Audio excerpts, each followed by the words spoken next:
Welcome to Real Crime NYC, where you'll hear real New York City crime stories told by real New York City cops. We'll also discuss some hot topics that have a law enforcement angle. I'm Pat. Join Chris, Bill, and I for this episode of Real Crime NYC, where we'll discuss a murder case that we call Betty in a Bag. Let's pick up where we left off. We've talked to the family. We've done our computer checks. We know a little bit about our victim. We know who she is. We know what she's about. We know what her circumstances are. We have the information about her car. We now know about our suspected at this point perpetrators, who are her roommates, who are no longer at that location. But again, we know they're in the Bronx. We know where they are. They're staying at a shelter, and we know where that car is. So she's actually killed on July 25th, we believe. That's the last time anyone saw her. And we do have that video from the building. And she's not found till October 4th. There's an autopsy conducted by the medical examiner on the 5th. And it comes back at that time, they failed to determine the cause of death. And one of the reasons for that is they wanted to be sure that there wasn't an obvious cause of death. And one of the things OCME does, they do a toxicology test. I mean, for all we know at this point, this person might have overdosed on fentanyl or something, and it was just a body dump. Someone was afraid of the repercussions of that overdose. So we still don't have technically a homicide. So we're not going to look to bring those perpetrators in and question them or arrest them at this point because we don't know what we have. And you don't want to go in the box and talk to these people unless you know you're talking to someone that you're going to try to charge with a murder rather than just disposal of a body. So it gets a little complicated there, but we know a lot about both our perp and our suspect at this point. So, what's the next step, guys? Yeah, so you know it's a murder. Now you need the facts to support it to the district attorney. So, like you say, we're waiting for the death certificate. And I think it's another important fact. If the scientific supporting evidence isn't clearly available, you said the petechial hemorrhaging is very light. The hyoid bone was minimally broken, or maybe a stress crack that they weren't able to determine it was asphyxiation immediately.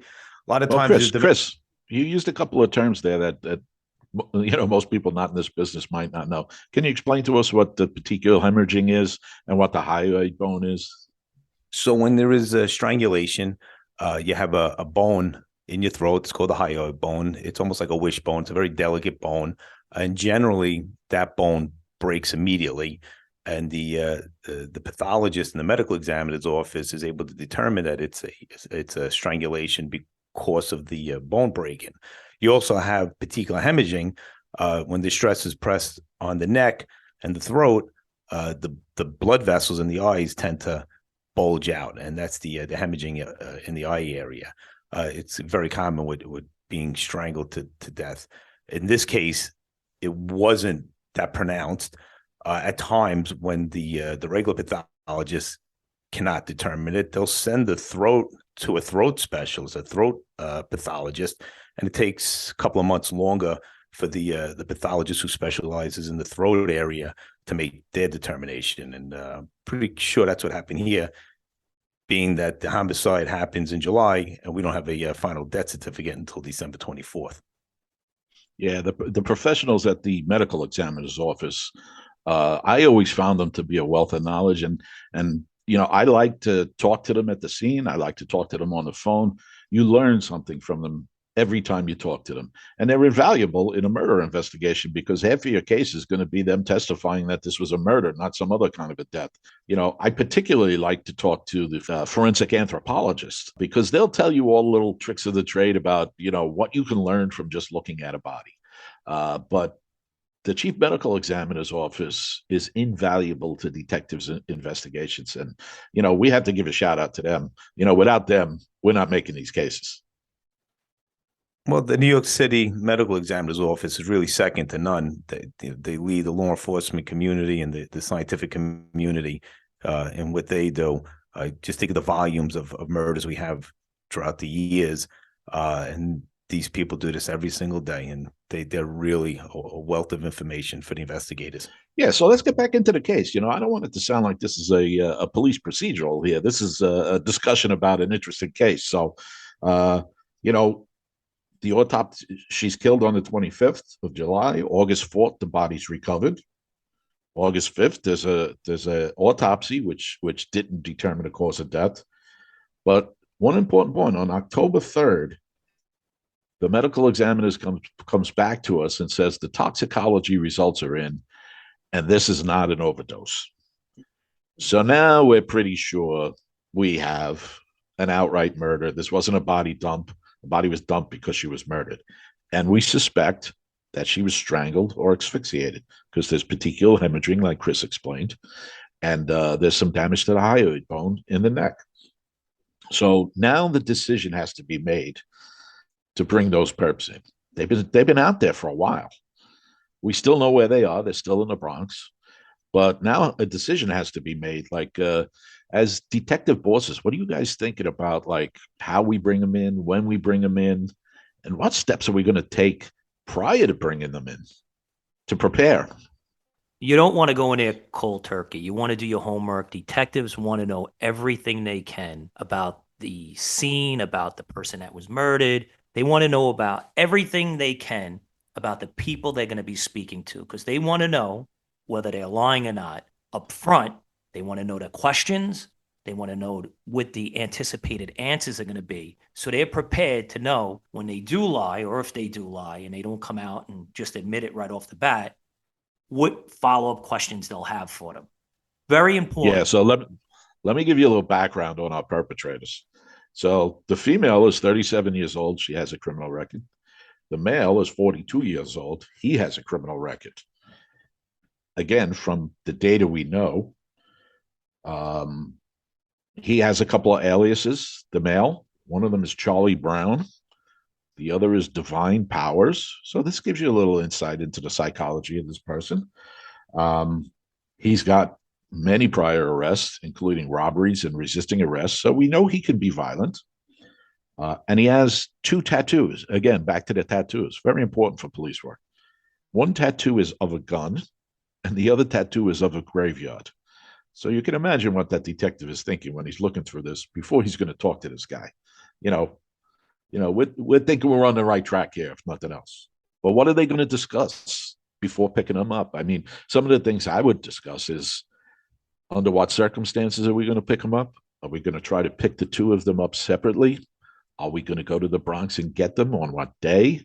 And then you're going to sit down once you have them in the station house. You're going to want to develop a plan. Yeah, you're going to have an interrogation plan. And part of that starts with the ride back. Part of that starts with the ride back to the house. Are we going to develop a rapport by having, chit chat in the car on the way back? Hey, did you see the Jets game? Man, what a disappointment. Yeah, generally, you're gonna come up with a plan.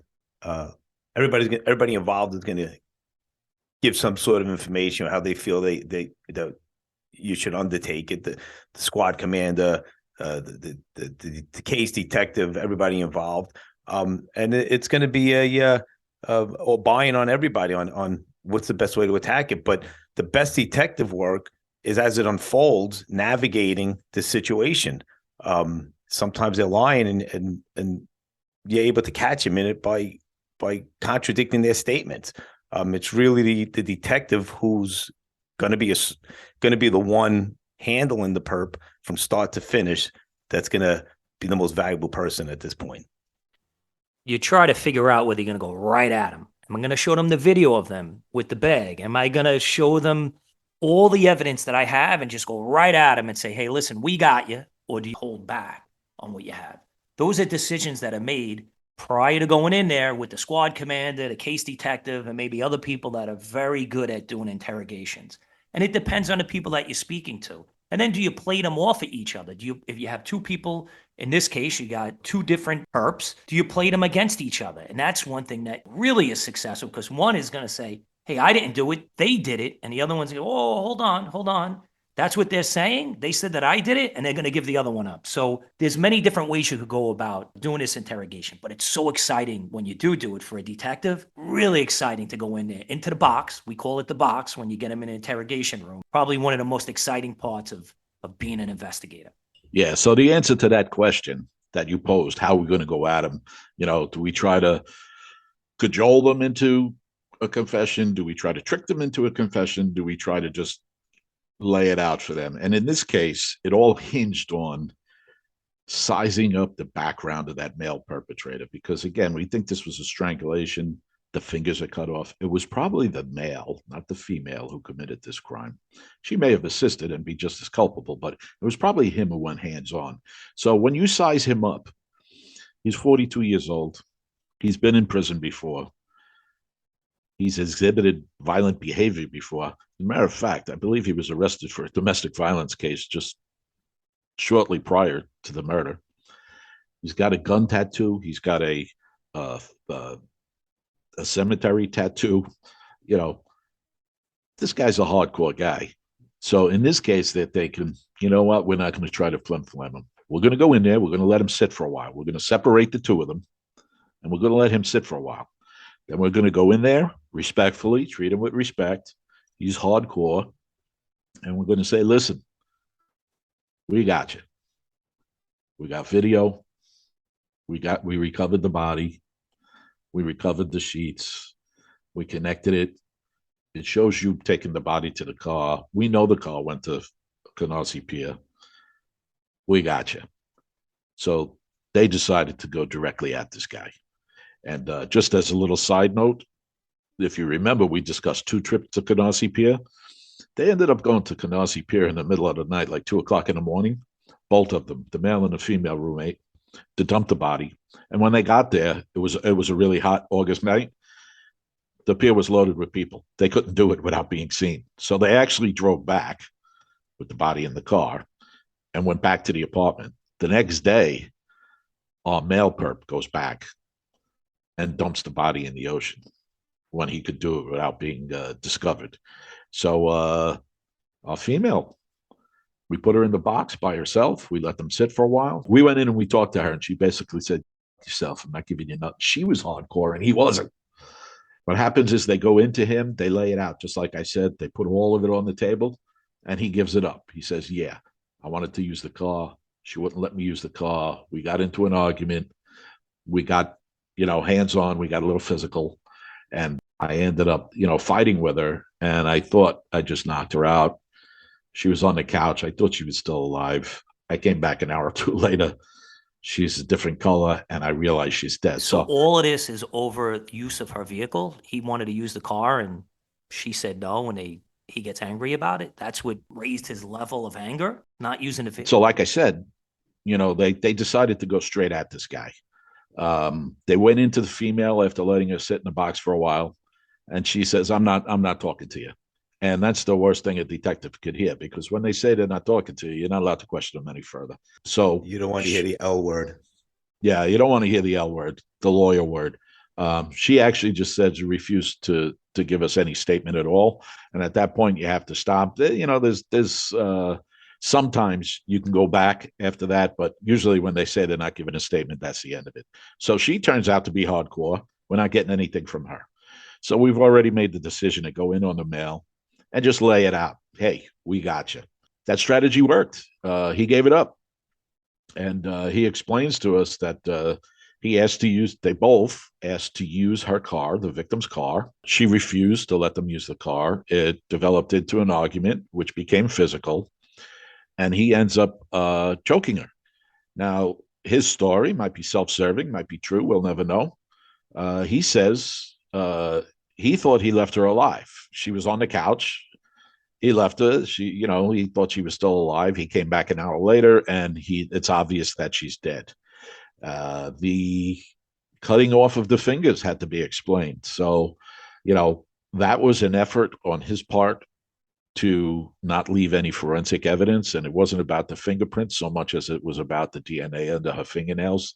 I guess everybody in the world has watched enough of TV to know that you don't want to leave DNA under the fingernails. And that was the explanation for the removal of the fingers. By the way, we were never able to recover the fingers. But at the end of the day, you might say he fingered himself for this murder. So, he gave it up, and he gave it up pretty complete, but it was really the good strategy that was put together before going in there. You don't go in there willy-nilly. You know this guy's hardcore. You just lay it out all out for him. He knows whether he's done or he's not done. So both of these people ended up being charged and convicted for their crimes. Both went to jail. She's out now. I don't know if he's in or out at this point. She was released. She did a year and 7 months. He's still in. He's doing 18 years. I believe he's in until like 2032. So now we know what really happened to Betty in a bag. An unusual murder? Yeah, but for the 7-5, we expect anything. So there ends the life of a troubled woman. She was a mother, she was a daughter, she was a niece. In some ways, very typical as murder goes. She was killed by someone she knew. And in other ways, it was really unique. When do you find a body in a bag on a deserted island in New York City missing its fingers? One thing is probably certain. This is not how she expected her story to end. So we got some questions about our use of nicknames for cases. Some people thought it was disrespectful, but it's really not. Like, for instance, in this case, we call it Betty in a bag. And that's just a simple description of what the case is. In the beginning, you don't know the ID of the victim in this case, and it's not meant at all to be disrespectful. Detectives are known for a little bit of dark humor sometimes, but there's a practical reason for it too. If I was to walk into the 7-5 squad room and say, hey guys, what do we got on case number 02-7765? Everyone would look around the room and say, what is he talking about? Now, if I walked into that squad room and said, what do we got on Betty in a bag? Everybody instantly knows what we're talking about. The other factor is, there's a little bit of dark humor there. Detectives see some terrible things every day. And, you build up a library of those terrible sights in your head. And in order to keep their sanity, it's a coping mechanism to make light of something that's so terrible. So, for their own mental health, they're compartmentalizing these things. So we don't want anybody to think, we're being disrespectful when we call the deceased Betty in a bag. We know her name. We know who she is. And as a matter of fact, in respect to her, we're not actually saying her real name. But, that's just a thing detectives do. They give their case a nickname so everybody instantaneously knows exactly what's being talked about. I'm Pat. I'm Chris. And I'm Bill. And that's that. We'll see you when we see you. Join us on our next episode of Real Crime NYC.